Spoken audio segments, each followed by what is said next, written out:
In this video, we complete our concepts discussion of chemical bonding models from Chapter 9. We're going to focus on electronegativity and polarity within covalent bonding, and then we'll look at metallic bonding. Now we have this concept of a covalent bond where we have electrons that are shared. But there are covalent bonds in which the shared electron pair is not shared equally, but tends to remain closer to one atom than the other. And that is termed a polar covalent bond. There are purely covalent bonds where both atoms are identical, and typically these are in diatomics. So hydrogen to hydrogen, the electrons are shared equally. But if the atoms are unequal, then we have unequal sharing. The ability of an atom in a covalent bond to attract the shared electron pair is called its electronegativity. More electronegative atoms tend to pull in the electrons.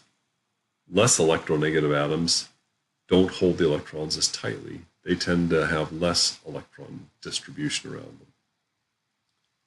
Unequal sharing of electrons causes the more electronegative atom of the bond or the molecule to be partially negative, and the less electronegative atom or that region of the molecule to become partially positive. These are not full charges like in ionic compounds. They're partial charges. Now let's look at three cases. Now the first one would be a pure ionic bond. And while it turns out, if we look very carefully, there are no purely ionic bonds. There are ones that are very close to this. So ionic bonds would have all the negative charge associated with one atom and all the positive charge associated with the other atom. At the bottom, we have pure covalent bonds, like in molecular chlorine, Cl2. Each chlorine atom is identical and equally shares the electrons. The polar covalent bond is where we have two different atoms that share the electrons unequally, like hydrogen bonded to chlorine. This creates a polar covalent system. And they're actually much more common than pure covalent bonds, and also more common than pure ionic systems. There are lots of polar covalent bonds, and you see this throughout organic compounds. We designate these with a small Greek letter delta, so we'll have a little delta with a minus for the partially negative side, and a little Greek delta with a plus to represent the partially positive side. We also will draw this sometimes as shown below, where we'll draw an arrow, and we'll draw a plus on one end of the line, and then the arrow points towards the negative end. Here is the Pauling electronegativity scale that is universally used. This is based on work from Linus Pauling, who received a Nobel Prize for his work in chemistry. He developed an electronegativity scale which indicated the affinity for atoms in various compounds to attract electrons. The most electronegative element is fluorine. So that is assigned an electronegativity of 4.0. Note that none of the noble gases are on here because they don't form compounds to any significant extent. Now on the low end of the electronegativity scale would be cesium or francium, down at 0.7. If you look at this periodic table here, you'll notice something that looks very similar to what we saw back in Chapter 8, which is the upper right-hand corner has the high electronegativity. Those are the atoms that are very small. They tend to have high effective nuclear charges, and then they tend to form anions. And then the ones on the lower left-hand corner are the biggest atoms with the lowest effective nuclear charge, the lowest ionization energies, and the lowest negative electron affinities. We're going to use these numbers. Of course, you don't need to memorize this table, but you would hopefully become comfortable with this after a while using it. So the general trends in electronegativity. The most electronegative element is fluorine. And in all of fluorine's compounds, fluorine takes the negative side. So out of the many, many thousands and tens of thousands of fluorine-containing molecules, there was one molecule that was reported back about a year ago that had a slight positive charge on fluorine. It was an unusual situation. So every molecule you're going to encounter will have fluorine having the negative charge. In general, electronegativity decreases down a group because the atomic size is increasing. And so you're looking at a situation where you're involving higher and higher principal quantum numbers, those n values from chapter 7. Those higher principal quantum numbers then will not be as attracted as strongly to the nucleus. In general, electronegativity increases across a period because we're going to a higher effective nuclear charge, and we're also having atomic size decrease. Nonmetals tend to be more electronegative than metals, as we would expect. So any good electronegativity scale should correlate this way, and here we see a series of small gray balls that represent relative atomic size, and then the height of the green box or rectangle in the figure shows the electronegativity, and we see the most electronegative atoms are those that have the smallest size. The least electronegative atoms are those with the biggest size. So now when those small, highly electronegative atoms bind to the large, low electronegativity atoms, what do you expect to happen? The electrons will be pulled over towards those small, high electronegativity atoms. Electronegativities can also be used to assign oxidation numbers. The more electronegative atom is assigned all the shared electrons. Now, we know that they don't take all the electrons, but electronegativities, they give us a better view of what's going on. Oxidation numbers, as we saw back in chapter 4 when we did redox balancing, oxidation numbers are simply a bookkeeping tool. The less electronegative atom is assigned none of the shared electrons. Each atom in a bond is assigned all of its unshared electrons.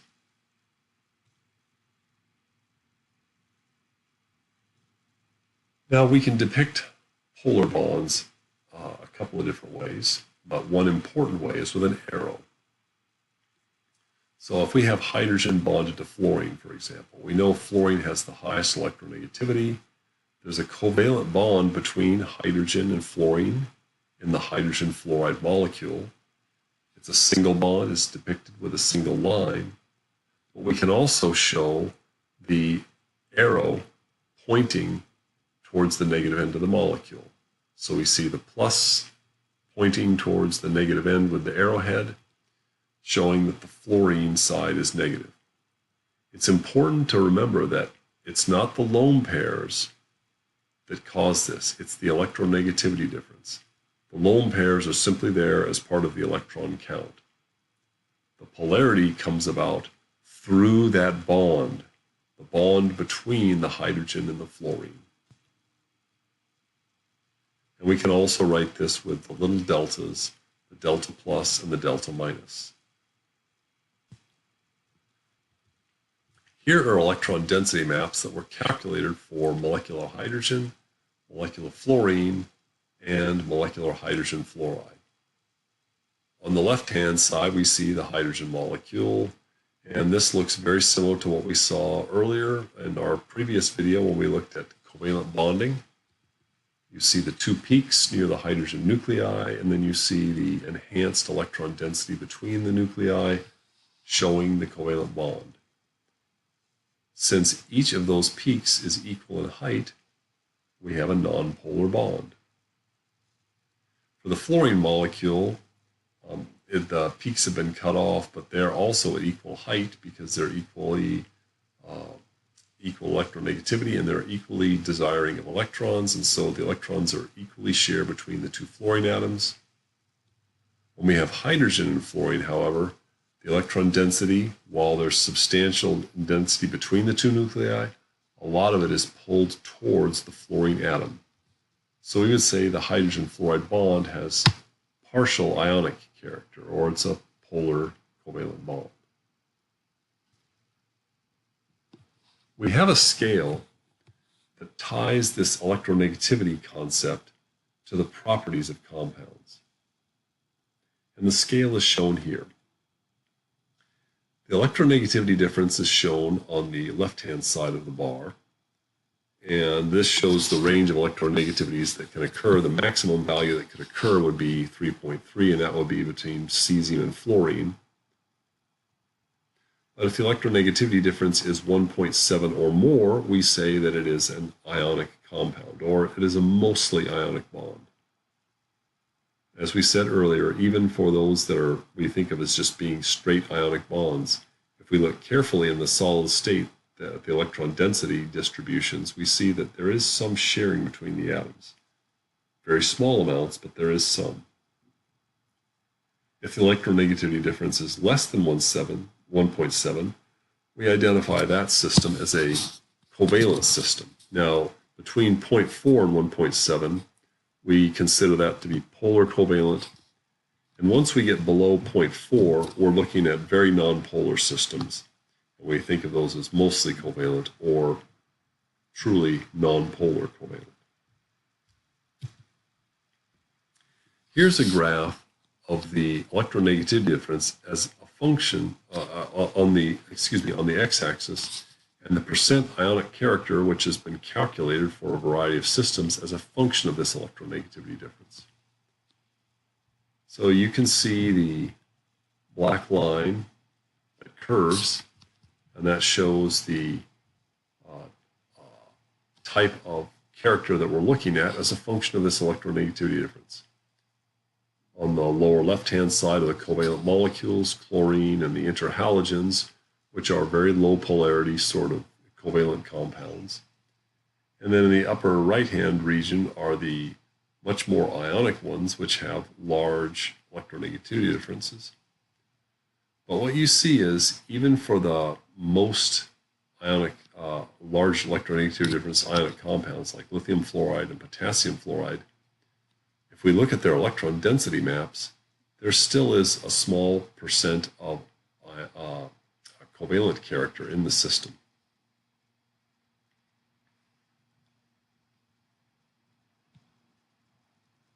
Now we can look at these electronegativity differences and try and correlate them with properties. So here we have a series of period 3 chlorides, from sodium chloride all the way over to molecular chlorine. And on the bottom we see 3 graphs. The first graph on the left-hand side shows the electronegativity difference for the family of period 3 chlorides. Sodium chloride having an electronegativity difference of 2.1, magnesium chloride being 1.8, aluminum chloride, silicon chloride, phosphorus, sulfur, and then finally Cl2, which has an electronegativity difference of 0. And it's a smooth progression. In the middle panel, we can see the melting point. And for systems that have larger electronegativity difference, we see high melting points. And those that have smaller electronegativity differences have lower melting points. Now, the correlation isn't one-to-one, but there's a good agreement between the two graphs. And then in the third graph, we're looking at the conductivity of the substance at its melting point. And you see that those that have large electronegativity differences have very large conductivities. Those with small electronegativity differences have minimal to no conductivity at their melting point. And so that shows us the ones with large electronegativity differences have very high percent ionic character that allows them to carry charge at their melting point. Our last topic in bonding is metallic bonding. Metallic bonding is a very interesting process. We have something called the electron C model to describe how metals bond. And the electron C model for metallic bonding proposes that all the metal atoms in the sample contribute their valence electrons to form a delocalized electron C. And in fact, we do see that the electrons are held very loosely and actually do move very easily as the metals are conductive. The electrons are allowed to flow through the solid. Second, the metal ions, that is, the nuclei with their core electrons, lie in an orderly array. They're actually crystalline within this mobile C. And all the atoms in the sample share the electrons. The metal is held together by the attraction between the metal cations and the sea of valence electrons. This is the electron C model. So it has some concepts from both ionic and covalent bonding. The electrons are shared, but then the electrons are existing as cations within a sea of electrons. And we can look at the properties of metals. Metals are generally solids with moderate to high melting points and much higher boiling points. The melting points decrease down a group and increase across a period as we have more valence electrons and higher effective nuclear charge, which we would expect. And the much higher boiling points make sense because to boil a metal, you have to rip a nucleus along with a couple of electrons or its share of electrons out of the sea, which is difficult to do. Metals can be shaped or without breaking. They're malleable, they're ductile, they're stretchy. And that's because the electron C allows the metal ions to slide past each other and move within the sea. Metals are good conductors of electricity in both solid and liquid states because the electron C is mobile, whether we have a solid or a liquid metal. And metals are good conductors of heat for a similar reason. Here are melting and boiling points for some metals, and you can see that the melting points can be fairly high, but the boiling points can be very large, thousands of degrees Celsius. And we can compare and contrast group 1 and group 2 metals. You can see the group 1 metals, their melting points are all below 200 degrees Celsius. They're relatively low. The group 2 metals, which are right next to them in the periodic table and differ just by, 1 or 2 atomic mass units, their melting points are vastly higher, between 600 and 1300 degrees Celsius. And we can understand this if we look at our electron C model. The group 2 metals donate 2 electrons to the delocalized electron C, both of the s electrons in the valence shell. And they also have an effective nuclear charge of +2, whereas group 1 only donates 1 electron and has a single charge. Those higher charges mean that the solid is held together with stronger forces, and that's why you have a higher melting point for group 2 metals. This pictorial representation shows why metals bend and dent and can be reformed rather than cracking apart. In panel A, you see a sinker, and this is a piece of lead, and it's been hammered out flat with a simple hammer. You can do this if you're a fisherman. You can take a lead sinker and smash it with a hammer and see it flatten out quite nicely. Of course, like we talked about earlier, if you take a chunk of salt and you smash it, it'll shatter. And for the metals, you can visualize it using panels B and next to panel A. As the nuclei deform, the electron C responds and shifts to hold the crystal together. So pushing the nuclei around within the electron C, holds the metal together simply results in deformation. That's why metals are readily malleable and ductile. That concludes our discussion on concepts. Our next video will cover problem solving for Chapter 9.